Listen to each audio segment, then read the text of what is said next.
Hi everyone, welcome back to my YouTube channel versatile kitchen. मैं हूं आपकी दोस्त और होस्ट सोनिका। तो गर्मियां आ चुकी हैं और ऐसे में अगर हमें डिलिशियस ही होममेड कुल्फी मिल जाए तो मज़ा ही आ जाए।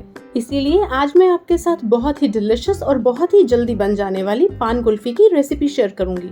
ये कुल्फी जितनी बनाने में आसान है उससे कहीं ज्यादा खाने में लाजवाब। तो वीडियो को शुरू से एंड तक जरूर देखें ताकि आपकी पान कुल्फी भी एकदम गजब की बन सके। और अगर आपको मेरी आज की रेसिपी पसंद आए तो आप मेरे वीडियो को ज्यादा से ज्यादा लाइक और शेयर करें और चैनल को सब्सक्राइब करने के साथ साथ बेल आइकन को प्रेस करना बिल्कुल ना भूलें, जिससे आपको मेरे आने वाले वीडियो के अपडेट्स लगातार मिलते रहें। तो चलें जल्दी से आज की रेसिपी शुरू करते हैं। लेकिन रेसिपी शुरू करने से पहले एक नजर इसके इंग्रेडिएंट्स पर।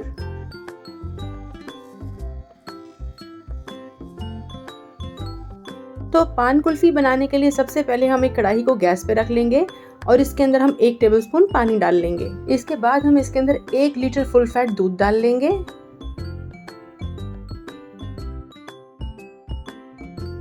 अब यहाँ पर हम गैस के फ्लेम को फुल कर लेंगे और दूध को एक उबाल आने देंगे। और जैसे ही दूध को एक उबाल आ जाए तो हम गैस के फ्लेम को मीडियम कर लेंगे और दूध को तब तक पका लेंगे जब तक कि दूध आधा ना हो जाए, और बीच बीच में इसे हम स्टर भी करते रहेंगे। अब दूसरी तरफ मैंने 4 फ्रेश पान के पत्ते ले लिए हैं। ये आपको बहुत इजीली पान की दुकान पे मिल जाएंगे और ये बहुत ही रीजनेबल होते हैं। एक पान का पत्ता आपको 3 से 4 रुपए में बहुत इजीली मिल जाएगा।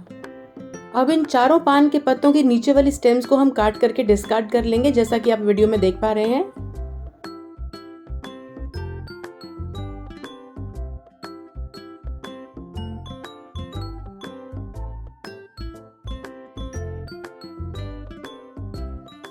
अब इसके बाद हम एक ब्लेंडर जार ले लेंगे और इन चारों पान के पत्तों को हम इकट्ठा रोल करके इन्हें हम चॉप करके ब्लेंडर जार में डाल लेंगे।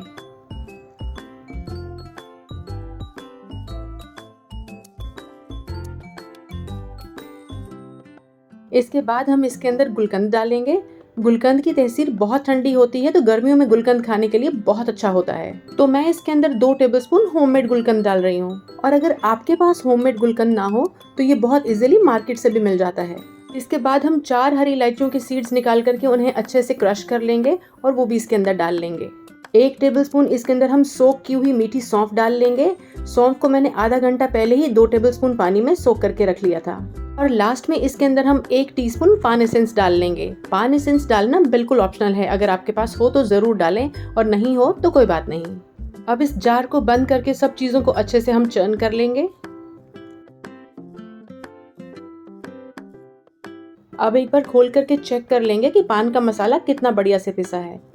ये थोड़ा सा दरदरा है तो इसके अंदर हम 2 से 3 टेबलस्पून दूध डाल के इसे एक बार और अच्छे से चर्न कर लेंगे।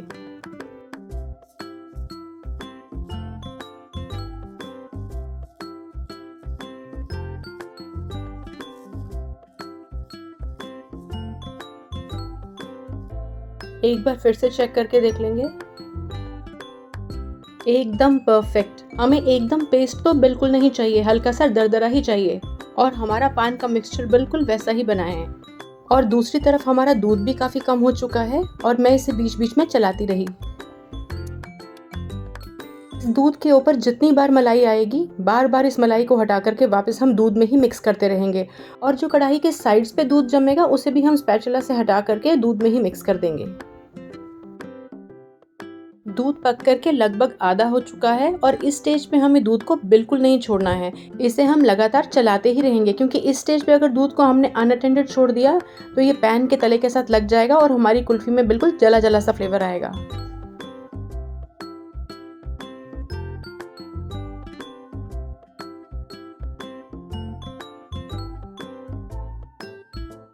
अब हम इसके अंदर 1/3 कप यानी कि 1/3 कप चीनी डाल लेंगे। चीनी आप अपने टेस्ट के अकॉर्डिंग कम या ज़्यादा एडजस्ट कर सकते हैं। चीनी डालने के बाद भी हम दूध को लगातार स्टर करते रहेंगे ताकि चीनी पूरे तरीके से दूध में डिसॉल्व हो जाए। अब दूसरी तरफ मैंने एक छोटी सी कटोरी में 1/4 कप दूध ले लिया है।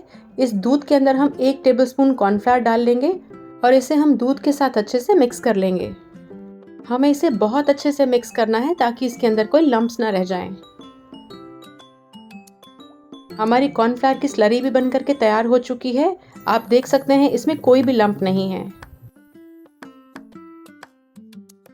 अब यहाँ पर हम गैस के फ्लेम को बिल्कुल लो कर लेंगे और दूध को लगातार चलाते हुए धीरे धीरे इसके अंदर हम कॉर्नफ्लावर की स्लरी डाल देंगे। अब यहाँ पर हमें बिल्कुल नहीं रुकना है, क्योंकि कॉर्नफ्लावर की स्लरी अगर कढ़ाई के तले के साथ लग गई तो उसके लम्प्स बन जाएंगे, तो इसे हमें लगातार चलाते ही रहना है। अब इसे हम स्लो आंच पे 5 मिनट के लिए लगातार चलाते हुए और कुक कर लेंगे। आप देख सकते हैं कि कॉर्नफ्लावर डालने के बाद दूध पहले से भी ज्यादा क्रीमी हो चुका है। ये देखिए किस तरह से ये स्पैटुला के ऊपर कोट हो रहा है।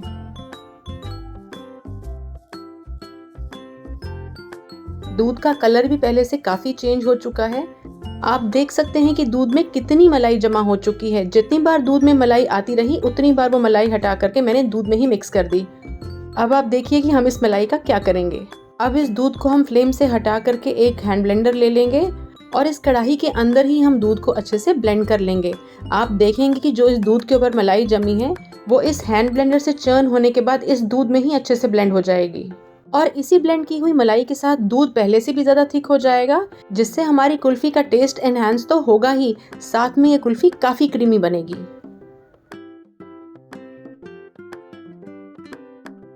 मैं एक बार आपको स्पैटुला से दूध चला करके दिखा देती हूँ। ये देखिए कितना स्मूथ हो चुका है ये दूध, बिल्कुल भी मलाई इसमें नहीं दिखाई दे रही। और देख सकते हैं आप ये दूध किस तरह से स्पैटुला के ऊपर कितना थिक कोटिंग दे रहा है। अब जो हमने पान का मिक्सचर बना के रखा है उसे भी हम दूध में डाल लेंगे और उसे अच्छे से दूध के साथ मिक्स कर लेंगे।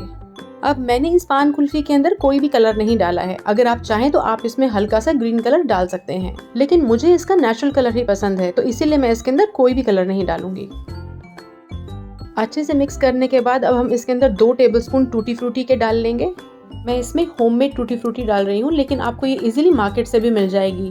लेकिन आप भी अगर मेरे से टूटी फ्रूटी और गुलकंद की रेसिपी जानना चाहते हैं तो आप मुझे कमेंट्स में लिखकर जरूर बताएं। मैं इन दोनों का वीडियो बना करके भी आपके साथ शेयर कर लूंगी। हमारा कुल्फी का मिक्सचर रेडी हो चुका है। अब हम कुल्फी मोल्ड्स ले लेंगे और थोड़ा थोड़ा करके सभी मोल्ड्स के अंदर हम कुल्फी का मिक्सचर डाल लेंगे। लेकिन अगर आपके पास कुल्फी के मोल्ड्स ना हो तो कोई बात नहीं, उसका मतलब ये बिल्कुल नहीं है कि आप कुल्फी नहीं बना सकते। आप ये कुल्फी मोल्ड्स के बिना भी बना सकते हैं। अब मोल्ड्स में डालने के बाद जो मेरा भी कुल्फी का मिक्सचर बच जाएगा उसे मैं ग्लास में सेट करके आपको दिखाऊंगी। तो इसी तरीके से अगर आपके पास भी मोल्ड्स ना हो तो आप इस कुल्फी को ग्लास में भी सेट कर सकते हैं।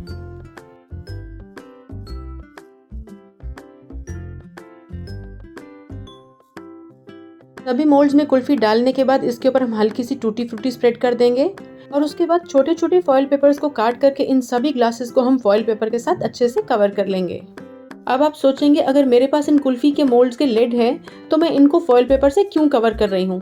वो मैं इसलिए कवर कर रही हूँ ताकि इनके अंदर आइस क्रिस्टल्स ना बने। अगर हम इन कुल्फी मोल्ड्स को फॉइल पेपर से कवर करने के बाद इसके ऊपर लिड लगाएंगे तो इससे इस कुल्फी के अंदर आइस क्रिस्टल्स बिल्कुल नहीं बनेंगे। अब इन फॉइल पेपर्स के बिल्कुल बीचों बीच हम नाइफ से हल्का सा कट लगा लेंगे। अगर आप ये सोच रहे हैं कि ये कट्स हम इसलिए लगा रहे हैं क्योंकि हमने इसके अंदर आइसक्रीम स्टिक्स डालनी है, तो आप बिल्कुल ठीक सोच रहे हैं।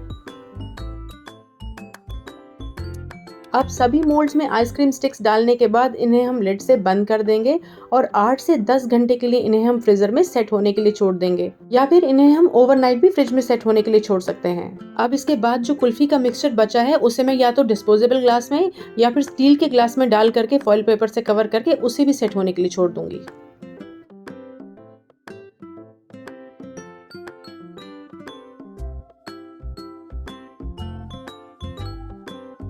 मैंने कुल्फी को पूरी रात फ्रीजर में सेट होने के लिए छोड़ दिया था। अब मैंने सारे मोल्ड्स निकाल लिए हैं। एक एक करके हम हल्का से पानी में मोल्ड को डिप कर लेंगे। बहुत ज़्यादा देर पानी में हमने मोल्ड को नहीं छोड़ना है, बस एक बार कुल्फी को पानी में डिप करेंगे और उसके बाद इसे अनमोल्ड कर लेंगे।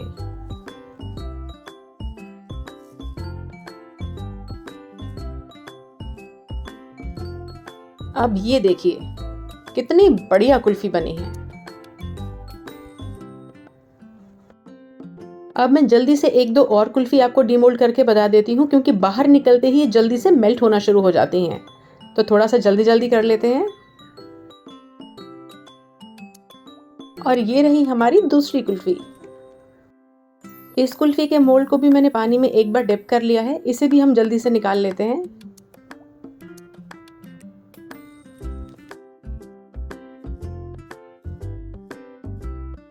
तो जैसा कि मैंने आपको पहले भी बताया कि अभी इसमें से हम 3 ही कुल्फियाँ डीमोल्ड करेंगे क्योंकि ये बहुत जल्दी मेल्ट हो जाती हैं।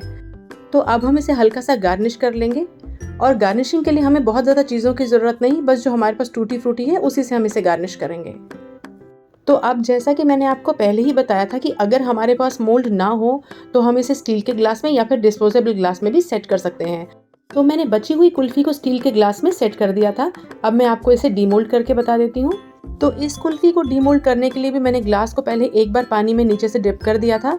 अब इस कुल्फ़ी में नाइफ इंसर्ट करने के बाद इसे हम बहुत ही जेंटली ग्लास से बाहर कर लेंगे।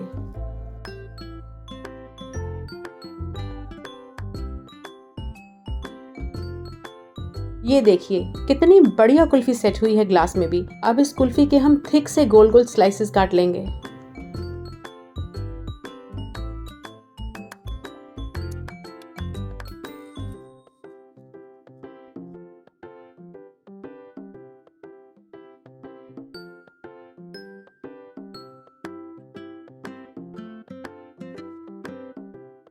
है ना एकदम परफेक्ट, खाने में भी उतनी ही लाजवाब है। अब इसे भी हम टूटी फ्रूटी के साथ गार्निश कर लेंगे। और ये रही हमारी लाजवाब पान कुल्फी बन करके बिल्कुल तैयार। तो आप इसे जरूर ट्राई करें, ये आपको बहुत अच्छी लगेगी। अब जैसे कि ये पान कुल्फी है तो हमने इसके अंदर गुलकंद, सौंफ, पान के पत्ते और इलायची डाली है, जिन्हें खाने के बाद बहुत रिफ्रेशिंग सा फील होता है। और गुलकंद तो गर्मी में कूलेंट का काम करता है। ये जितनी बनाने में आसान है उससे कहीं ज्यादा खाने में डिलिशियस, तो इसीलिए इसे ट्राई करना तो बनता है। तो अगर आपको मेरी आज की रेसिपी पसंद आई हो तो आप मेरे वीडियो को लाइक करें, चैनल को सब्सक्राइब करें और ज़्यादा से ज़्यादा इसे अपने फैमिली और फ्रेंड्स के साथ शेयर करें। और मुझे कमेंट्स में तो ज़रूर लिखकर बताएं कि आपको मेरी आज की रेसिपी कैसी लगी, क्योंकि आपका सपोर्ट मेरे लिए बहुत मायने रखता है। Thank you so much and God bless. Stay safe and stay connected.